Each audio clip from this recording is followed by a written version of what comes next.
Uh,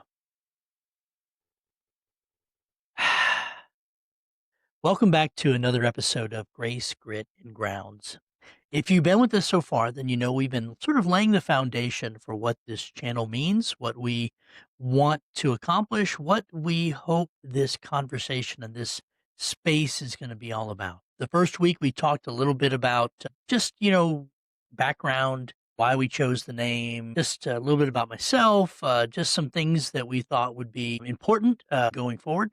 And week two, we talked about love and we specifically spoke about God being love. Now, we did differentiate that we didn't just say that God was loving or did loving things. We said that his core identity, especially according to John in his first epistle, was that he is love. So that's a core identity, and we sort of fleshed that out a little bit. And so I thought we'd just take some time to move into the next step, which is talking about grace. This week, I think that speaking about grace in particular is something that is misunderstood and underused in some places and overused in other places in the church.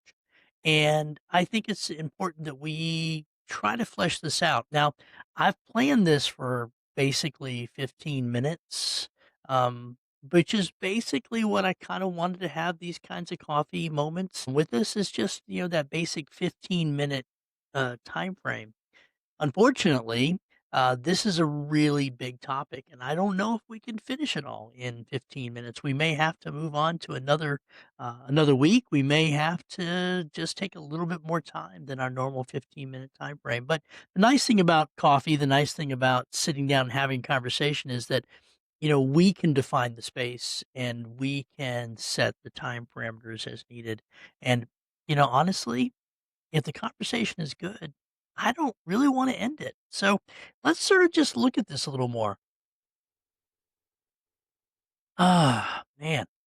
So, like I said, I wanted to talk about grace. And grace really is something that happens when God's love, we've spoken about God being love, but in particular, the love that he has, it just overflows out of the Trinity between him, the Son, and the Holy Spirit. That love is just overflowing, overabundant, and just flows into all of us. And that love is really, in many ways, grace in action. It's when God moves into our lives, into our brokenness, into the struggles and the trials and tribulations we have, like when He does that, that is truly grace moving forward. That's God's love meeting us where we need Him the most. So, I guess sort of dive into this. I think it's important we lay some groundwork when it comes to using the word grace. Now, I did promise at the beginning of this, the first episode, that I'm not going to drown you guys in Greek or Hebrew or even Aramaic, but I think it's important, as I said then and as I say now, that we do have some sort of basis of understanding because it's important for us to move forward because grace is a complicated subject. And unfortunately, we're limited by the language that we use. In the original Greek of the New Testament, Paul and the other writers of the New Testament use the word charis to define grace. It's a common word that was part of the Greek speaking world, and everybody there would have understood it. It was a common language, but even then, Paul felt the need to sort of flesh it out and to make it more understanding. Now, we'll get to that in a second, but before we do that, you have to understand that Paul wasn't speaking just as a Greek speaker. He wasn't speaking just as a Roman citizen. He wasn't speaking even as a first century Jew. He was speaking as a very skilled, highly trained rabbi who was fully immersed in all of the Old Testament concepts and understandings. And so when he was bringing forth not only these concepts for us, he was bringing them into a space where we could understand them in a more appropriate way. His skill and honestly his genius is that is able to break down these complex concepts from an Old Testament Jewish perspective and bring it into a Gentile world that had no real frame of reference from what he was doing and what he was talking about. And so that's an important thing to remember. And if that's the case, then we have to back it up to the Old Testament. We have to see a little bit about what the Old Testament has to say. Now, in my book, Love on the Edge, where God meets our brokenness, I really dive into these words. I look at them very closely. The follow on companion book for that, these are devotional guides to help you. It's like a daily devotion. You can find them on Amazon. I'm sure I'll put the links in the description later on. But the point of those two books, so the first one was Love on the Edge, the second one was Abide in Me. Both of those books really walk very closely with how God is in relation to us. The first one deals with trauma, it deals with loss, it deals with life as we know it, and how God moves with us. And the second one just sort of guides us through the understanding that God is with us, and He has been with us and He will continue to be with us. If you are His follower, if you are a believer, if you truly have embraced Him, then He's with you. Now, I break down these words. In the Old Testament, there are two words that kind of really overflow with the idea, if you will, of what grace is. The first word is a very, very old word. It comes from to us all the way back from Genesis. In fact, the first few chapters of Genesis. Let me pause for a second, give myself some coffee. Mm. Oh. At some point in this podcast, we're going to have a conversation about coffee, but not today. I will say this though: I am drinking some Green Mountain coffee this morning, and it has just a squirt of English toffee, the sugar-free version. So it gives just a little bit of flavor. It's got some good nuttiness to it. That being said, there are two words. Like I said, the first word is a word, and I know that there are going to be language scholars out there that are going to probably get very angry at me the way I pronounce these things. I'm doing the best I can. I don't claim to be a scholar in any of these words. But the word in Hebrew, the original word there is "hen," Hen is how we translate that into English. And this particular word is found throughout the Old Testament. And one of the ways that it's translated most often in the Old Testament is favor. And we see this popping up right in the beginning in chapter 6 of the book of Genesis, where it says that Noah found favor in the eyes of God. Now, I don't know about you guys, but when I first read that, and I have read this in every single version, I have, whether it's English Standard Version, New American Standard, King James, New King James, New International, and almost all of them use the word favor. God, that Noah found favor in the eyes of God. And I read that, and it's funny how these little words that don't seem to mean a whole lot to us, and we just move on. Oh, he found favor in God's eyes. Oh, that's very nice for Noah. I'm glad Noah just, he was just a good dude and God liked him, and we just move on from there because we know the rest of the story. We want to get to the fun part. We want to get to the building of the ark. We want to get to the animals. We want to get to the flood, and then we want to get to the doves and the ravens and all the fun stuff that happens there. And some of us that are like really weird, Bible nerds want to get into the post-flood time, where Noah messes up and his sons get all weird, and then the rest of the story happens, and we get to the Tower of Babel and all the fun things, right? But we just gloss over that little word because it doesn't mean that much to us. At least it doesn't because we don't know what God was really trying to say. And when you look at this, because, remember, Scripture talks about, "For by grace are you saved, not of works, lest any man should boast," right? It says, "None are righteous, no, not one." Uh, and when you start reading things like that from the New Testament and applying them back into an Old Testament context, we begin to see some things that are just a little bit different. And if we are going to translate that phrase that Noah found favor in the eyes of God, and we replace that word favor with grace. I don't know about you, but that opens up a whole different thought process for me. That Noah found grace. Now, if you really want to look at it, you can even go a step further that Noah was given grace. And that sort of makes this story about Noah just a totally different thing. Because I've often wondered, what is it about Noah that God chose him? Why is it that God wanted Noah? Now, A lot of theologians have speculated on this. They've talked about the fact that, it was a direct line from Adam all the way down to Noah through Enoch, through Methuselah, and we can talk all about the genealogies. In fact, I love the genealogies in the Old and New Testament. When we start talking genealogies, man, I am just there because every one of those names had so much impact, and I love to break them down. But we don't have to do that. We know the reason why God chose Noah was because God chose Noah.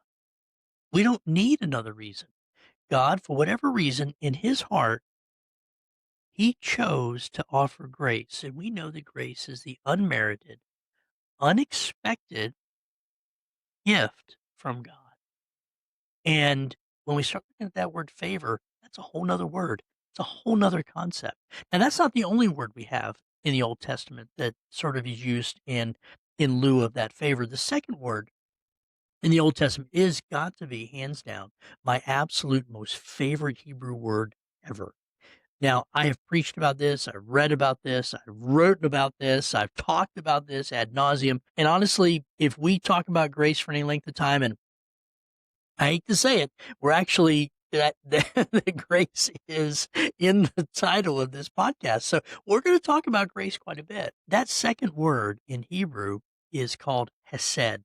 Now, there's a couple different ways that we translate that spelling into English. My favorite is just Hesed, and I'm sure I'm not pronouncing it right. I've never been able to roll my R's. I can't seem to get that glottal noise that some of the other languages have. That my brain and my tongue just don't seem to make that sound. But that word ḥesed is a beautiful word. And when the original English translators were putting their brains together and trying to figure out how we can translate these Old Testament Hebrew concepts into English so that we can all understand them, they came to the word ḥesed and they struggled. They just couldn't do it.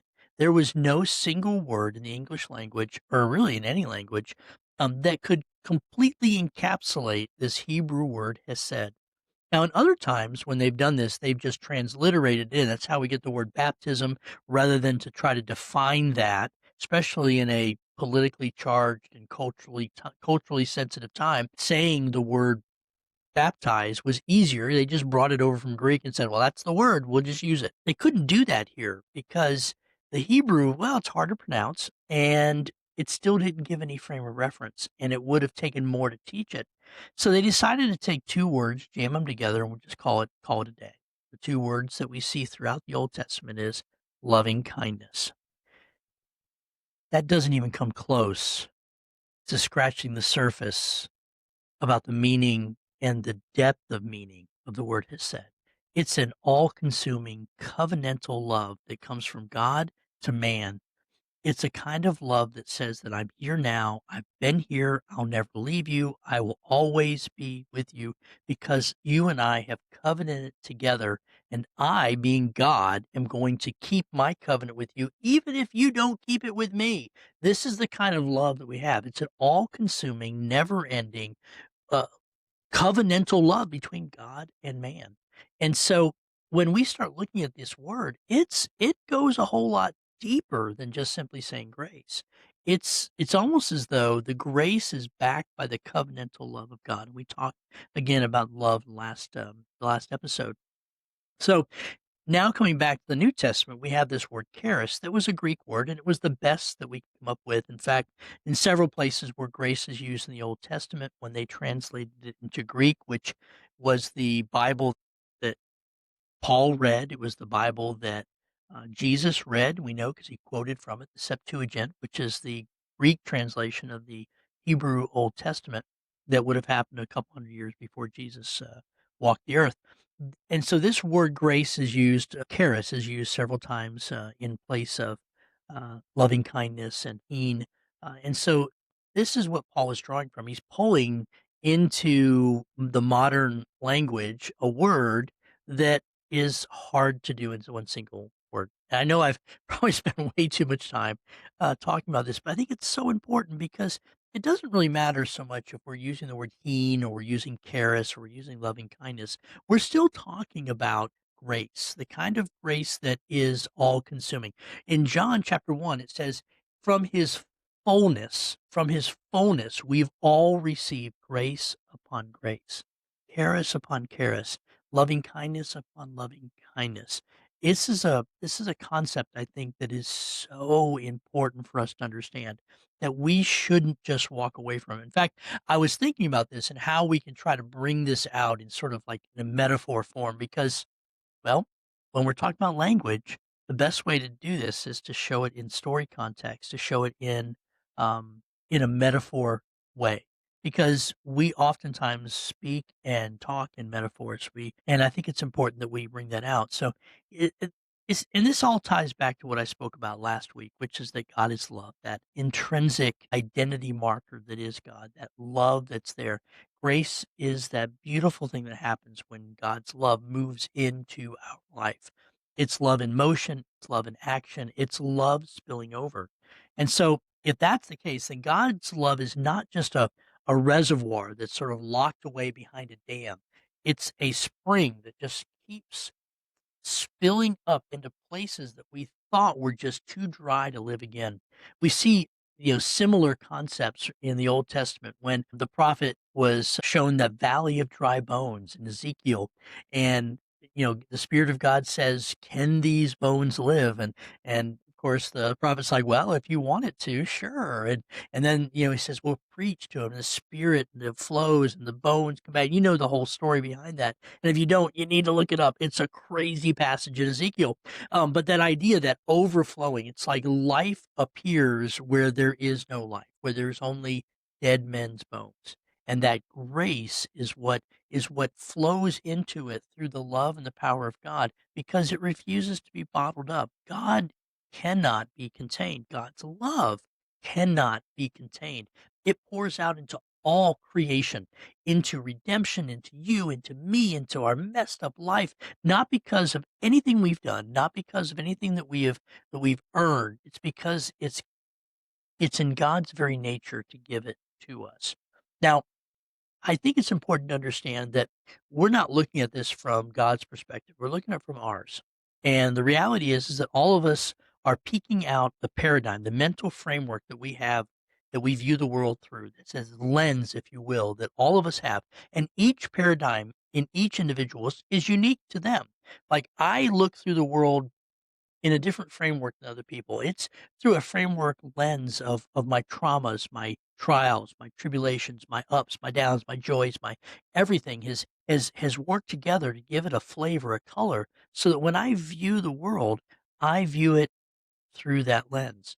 Now, the goal for a Christian is to allow God to reshape that lens, to recolor that lens so that we can see it from his perspective through that lens, and that's not easy to do. Now, like have mentioned a couple times, the book Love on the Edge, I wrote that because I have gone through a lot of trauma, just like a lot of folks.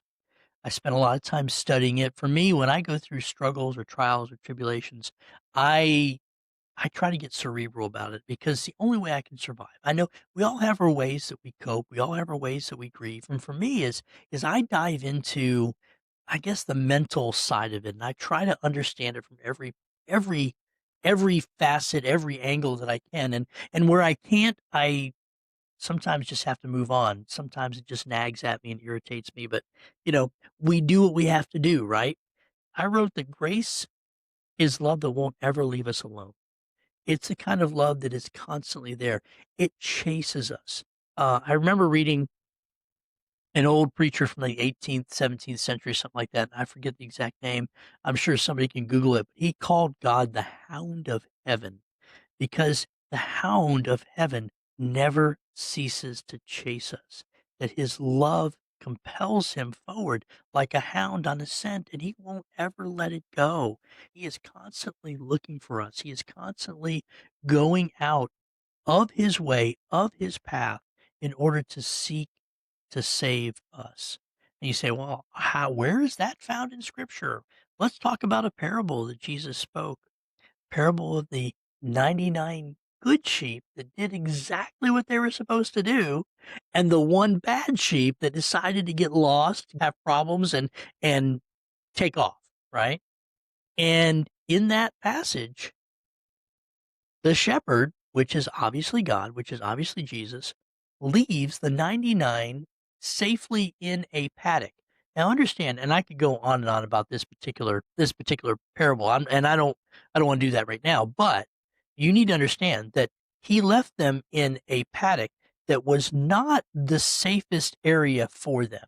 He left them in a safe area, but it was still within the wilderness. Typically, what would happen is the shepherds would bring them, and they would have this place that they would sleep for the night. It had thorns and everything sort of ringed around, would keep the predators out, and they would have a shepherd or someone that was, filling the role of that shepherd, would sort of sleep or sit at the front entry of that space to make sure that the predators stayed away and the sheep stayed in. And so he still left them in the wilderness in a safe place, but they were still in the wilderness. And then he went back out into the wilderness to find that lost sheep. And we oftentimes look at the sheep that's lost because we like to think of ourselves in that perspective. But you really ought to think and just take some moments to think about the cost for the shepherd. I mean, just human cost of nothing else. Like, this is nighttime.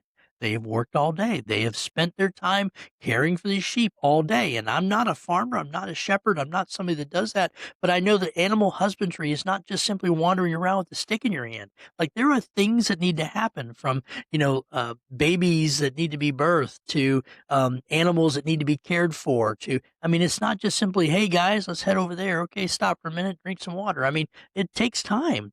And it's not an easy job. So here's a shepherd who's worked all day up into the night, got all the sheep but one into a place of safety. And then he says, I'm missing one. I'm going to go back out there while the rest of you sheep are sleeping, while the rest of the shepherds there are relaxing. I'm going to go back out and bust my rear end and find this lost sheep and bring it back. That's a whole different thing. That's what grace is. That's that love in motion. It is not content to let us stay lost. It pursues us even in our brokenness. That's an important thing to remember. Grace is love. It's really God's love throwing open the doors when nobody expected that invitation. It's like a host who invites the poor, the broken, the outcast into a feast that has never been meant for them. And that's what God's love does for us. It breaks down the rules of polite society and religion, and in doing so, it welcomes anyone to the table. Now, this is the part that is very irritating because, well, when we're talking about grace, we're talking about something that is hard to fully grasp. And oftentimes people use grace for a license to do things they shouldn't be doing on a regular basis. And this is an important topic. Now, we can go into this very deeply, and maybe we can in the comment section and in some other areas, but I just want you to recognize that grace isn't a license to continually sin. Paul talks about that quite a bit. If we are truly appreciative of the feast that we've been invited to, we are not going to seek to embarrass the host once we're there. You have to understand that grace is not a license to sin. It's a gift we receive because of our brokenness, and our response to him is very important. It, and I'm telling you now, grace isn't dependent upon that response, but it does say some things about us. Did we really receive that grace? Is that grace really applied to us? Um, these are obviously big topics for future questions, and I've been talking for quite a bit. I need a sip. The thing about theology goes best with a good cup of coffee. So, mm, ah, so here's the thing about grace. Grace does sound amazing. In fact, it's, well, it's grace. And oftentimes it does sound beautiful until it offends our delicate sensibilities. It usually doesn't offend us when grace is offered to ourselves. Normally we get offended when grace is offered to people that we don't think it should be offered to. Hmm. Jesus has a parable about the workers in the field and how it says, the kingdom of heaven is like, and that's how he starts off the parable. And he would say a landowner who had to get the crops in, right? And so he goes out early in the morning, he hires a bunch of workers and they come, and the landowner realizes that the work is not going to get done with the workers that he has. So about midday, he goes out and gets more workers, and they come in and start working. And then about, about an hour or so before quitting time, he's like, I still need more. And so he goes back out and gets a whole nother crowd of workers in to finish out the day so that the crops can be brought in so that his livelihood can be maintained. And he chose to pay everybody the same, whether they were there for 8 hours, 4 hours, or 2 hours, or even 10 minutes, right? And suddenly the workers got upset.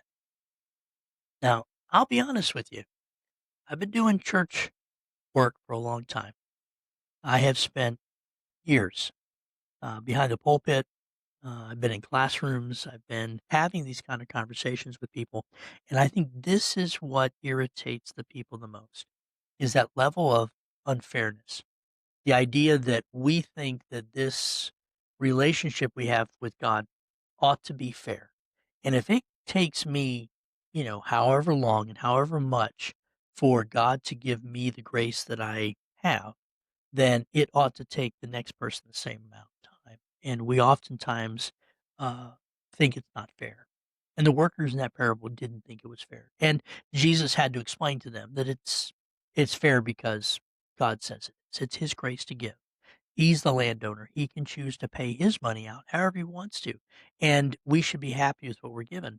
But for those of us that have been Christians for 20, 30, 40, 50, 60 years, like, and we look at these people that come just show up and all of a sudden they're no longer speaking our language, that Christianese that we understand, the words that we say that an insider would know. And all of a sudden we have people that are coming in that smell a little different, that look a little different, they're dressed a little different, and things that we would never expect. That's about the way we live our life. And I think this is the most important thing about this is that we don't define holiness, God does. We don't define who gets grace, God does. We are sinners in need of grace. And when he gives it to us, that's the blessing. And that's what we need to focus on is the gift that we've been given and then sharing that gift with everybody that needs it. Now, there are other parables that we could point to, like the prodigal son. We could talk about the lost coin. These were all a group of parables that were talking about the exact same thing to a group of people that needed to hear it. But it really comes down to this: is that grace, like love, doesn't keep score. Grace is what pays the bill. Grace pays our bill. Scripture says that the wages of sin is death. And if that's the case, if the wages truly are the sin, if what we are owed is death, and grace steps in, pays our bill so that we don't owe death anymore, we now can embrace the life God has given us. That's grace. That's what we are all about. Now, I know we've talked quite a bit and probably gone longer than we should have, but love is an outpouring of God's grace. And grace is an essential component to everything that we're going to talk about moving forward. Without grace, there's not really any point, in my opinion, in living if we don't have that grace in our life, because all of us mess up. All of us make mistakes. All of us have problems. And if grace were not applied to us, how could we live? How could we continue moving forward? How could we be a true follower of the living God if there wasn't grace applied to us? In the coming podcasts, we're going to talk a lot more about personal stories and thoughts from my ministry time and the books that I've written and the things that I love to talk about most, which is Jesus. But I think that we've spent a good deal of time talking about what grace is. So I would encourage you that if you have some thoughts about it, if you have some things that you think that need to put, even questions like can grace cover this or whatever, then I would encourage you to drop it into the into the comment section, and maybe we can talk about it next time we get together. But I want to leave you with a question. And here's a question for you guys. Where has grace surprised you the most in your own life? It doesn't necessarily mean grace applied to you. It could be grace applied to your neighbor. It could be grace applied to to your best friend. It's where has grace surprised you the most? When has it felt the most offensive? Here's a question for you. Is it just too good to be true? Hmm. Again, I'd love to hear your stories and your comments, or anything about what we've talked about today.